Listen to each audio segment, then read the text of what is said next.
So, good afternoon, everyone. I will be the one to report about well-being PERMA model. This is acronymed by Seligman. He's the one who created this to help define and explain human well-being in greater depth. So, let's start. P stands for positive emotions. So, part of well being that involves experiencing positive emotions and enjoying yourself in the present. So, part of enjoying is that you have to free yourself from the worry itself. Example, nagworry ka kay basig mamay imong uyab. So all you have to do first is to let go of that thought. Kay in the long run it will cause you negative emotions. Halalakaw sa spa og pagwapa, di ba musiga lagi ng mata sa imong uyab. Bitaw, for real, enjoy yourself in the present. Next, E stands for engagement. Part of well-being that involves engagement. When we are engaged in something we like to do, we lose a sense of time and become absorbed in that activity. So, in this case, it is important to engage yourself in activities because you deserve a break that you would enjoy doing. Kaya once na you enjoy, you lose track of time and realize that your time was spent well because you engage yourself in activities momentarily. Next, R stands for relationships. Humans appear wired for relationships, and without deep relationships, our well-being can suffer. So this is really true. So usa ni siya sa pinaka-importante na aspect of our lives. Kay in relationships man good we grow and we learn from each other. And it's like kung mawala ni nimo, wala kay ka-expressan sa tanan, may it be a relationship between you and God, your family and friends. Dapat you have at least one of these relationships good so that you can have a good and better well-being with yourself and that of others. Next, M stands for meaning. So part of well-being involving having a sense of meaning and purpose greater than ourselves. So let me just share one of my experiences before when I was in high school.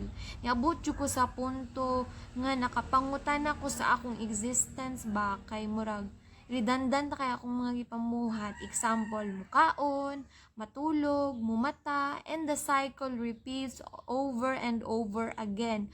Mura nakapangutan ako sa akong kaugalingon. Ala, maura ni akong adlaw. So lisod jud atong mga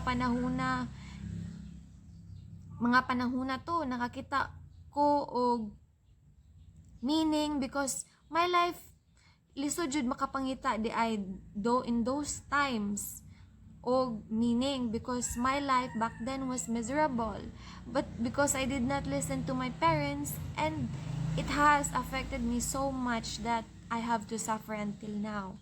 Until slowly, nakasabot na ko sa meaning of living my life, which is as a student, I must study because this is for my future, para maka-give back ko sa akong family. Nakarealize ko na kailangan na ako decision sa akong life, and di na ako magsalig sa akong parents and things like that. Last, A stands for achievement. When we have goals and we accomplish them, we acquire a higher state of well-being. So, dili lang kay achievement academically. For example, it could be helping others, inspiring others, encouraging others, can be a form of an achievement also. Next, we have criticisms in psychology. So, ang tao ra ba di ay maka-experience of criticisms? Also, our theories, the theories in life, once we expose them, makaagi dyan na siya criticisms at some point. So let's start. Number 1, not a real science. Sumingon sila nga ay di na real science because observable, obvious na kaayo, does not need heavy study like our brain, our nervous system, body parts, and things that are science-related topics. Number 2, increased commercialization. So some would say it's all about financial gain. Ay, makakwarta ra bitaw mo ana. All the more, it's like benefiting something out of it. Number 3, ties to religious organization. So para nako, there's a connection between happiness. Happiness man ang atong term. And commonly, ang use sa Bible pod nga term kay gigamit ng word nga joy, which is more deeper. However, the same silag meaning but different ang level and deepness. Mingon sila nga tied to a religious organization kay ang mga religious groups are very inviting with their auras, praying to God, and everything that impacts people when it comes to their faith to God. Next, we've reached to a point and end of our report, the benefits of positive psychology to an individual. So, naa gyud siya benefits. What constitutes for the good life or for most people can be learned about, taught, and used to increase other people's well-being. We'll know more how much happiness and well-being can be improved. So, ang question ako, is this really needed to be studied? Para nako, yes. So that, why?